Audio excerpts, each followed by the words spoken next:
नमस्कार। प्रस्तुत है आज का चिंतन।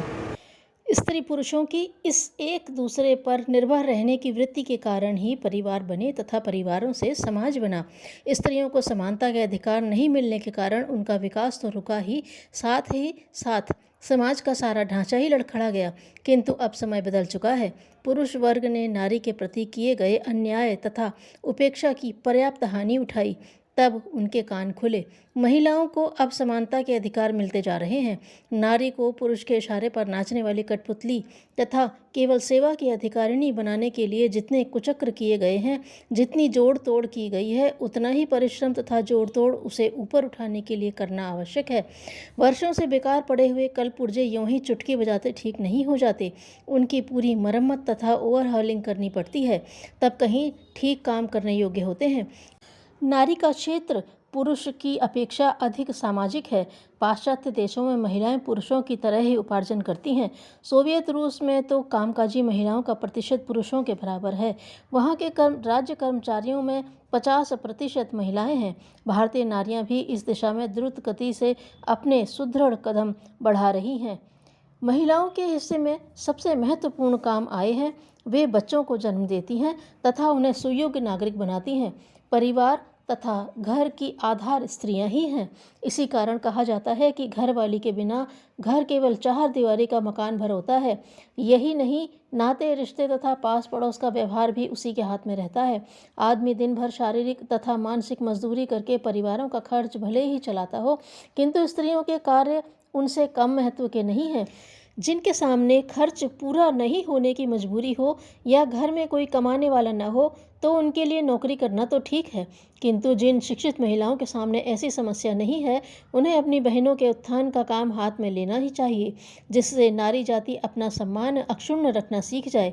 आज की विडंबना यह है कि पुत्र उत्पन्न होने पर जननी प्रसन्न होती है, किंतु अधिकांश माताएं पुत्री उत्पन्न होने पर उदास हो जाती हैं।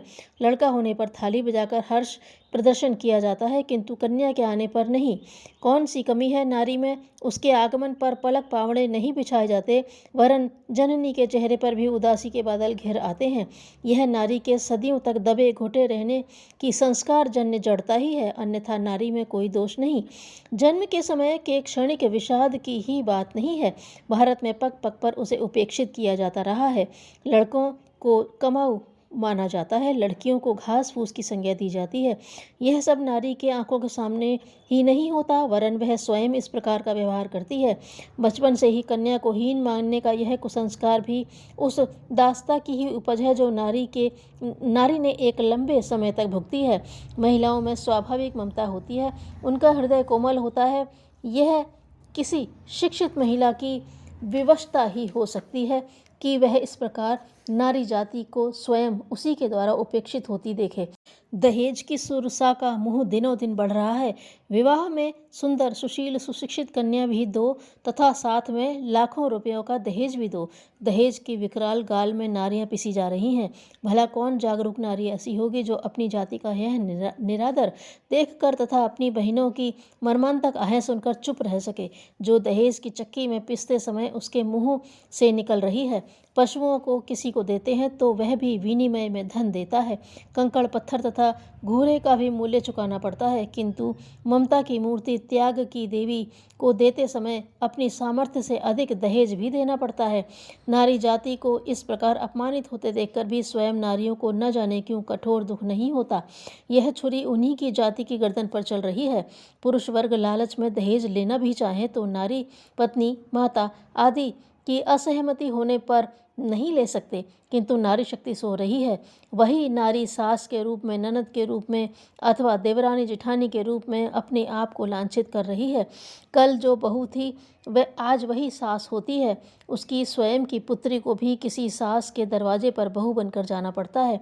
वह स्वयं अपने घर परिवार, माता पिता, भाई बहन, सखी सहेलियों को छोड़कर इस प्रकार नई नवेली दुल्हन बनकर एक नए घर की चौखट पर आ खड़ी हुई थी, जिसमें रहने वालों से उस तथा उनके स्वभाव से वह नितांत अपरिचित थी।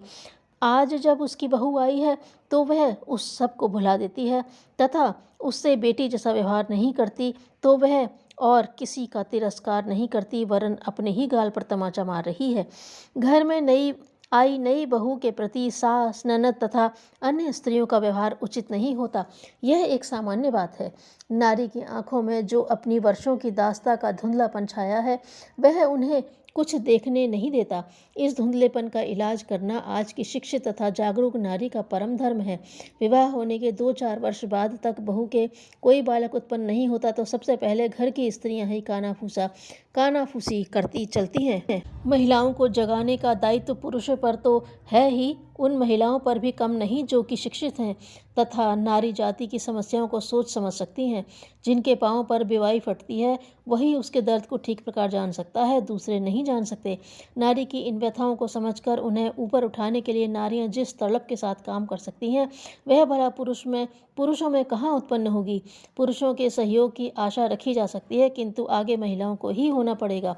कई इस प्रकार के प्रगति विरोधी कार्य उन महिलाओं द्वारा होते हैं जो अंध परंपराओं में ही जीती हैं। लीक से हटकर चलने तथा विवेक सम्मत सही और गलत का मार्ग निर्धारण वे नहीं कर पाती। विधवा हो जाने पर स्त्रियों को जो नारकीय जीवन व्यतीत करना पड़ता है, उसकी कल्पना ही भयंकर है। उसे समाज की सब सुख सुविधाओं तथा मंगल कार्यों से वंचित कर देने में महिला वर्ग का ही हाथ रहता है। यह सोच भी बदली जानी चाहिए। जागृत नारी समाज की ही नहीं, राष्ट्र की भी जीवन ज्योति है, किंतु वह सो गई है। उसके सो जाने से उसकी प्रगति ही अवरुद्ध नहीं हुई, वरन समाज और राष्ट्र की प्रगति भी रुक गई है। नवसृजन के गीत गाने वाली कोकिला का स्वर नहीं उभरता, उसकी लोरियों में उत्थान के गीत नहीं होते। मातृशक्ति की इस तंद्रा का अभिशाप समस्त समाज को भोगना पड़ा। शिक्षित महिलाओं के सामने अनेक रास्ते खुले हुए हैं। वे चाहे तो नौकरी करके अपने परिवार की आर्थिक स्थिति सुदृढ़ कर सकती हैं, राजनीति में भाग लेकर उच्च पद प्राप्त कर सकती हैं, कला तथा साहित्य के क्षेत्र में नाम कमा सकती हैं, विज्ञान की दिशा में अन्वेषण कर सकती हैं, समाज सेवा का तथा नारी जागरण का काम कर सकती हैं। आज के समय को देखते हुए उसे कदापि सहन नहीं होगा कि वह अकेली श्रेय सम्मान पाए तथा उसकी अन्य बहनें इसी प्रकार रूढ़िग्रस्त जीवन जिए। देश की प्रगति के लिए सुयोग्य नागरिक चाहिए। उन नागरिकों का निर्माण करने वाली माताएं यदि पद दलित रहीं, रूढ़ियों के कीचड़ में फंसी रहीं, ज्ञान का प्रकाश उन तक नहीं पहुंचा, तो वे किस क्षमता के आधार पर उनका निर्माण कर सकेंगी। नारी जाति को अपनी क्षमता का भान कराना तथा उन्हें समय के साथ प्रगति कर सकने योग्य बनाने का भार कोई उठा सकती है तो वे हैं शिक्षित महिलाएं। अच्छे विचारों को पनपने दें और उन्हें आचरण का बल प्रदान करें। धन्यवाद।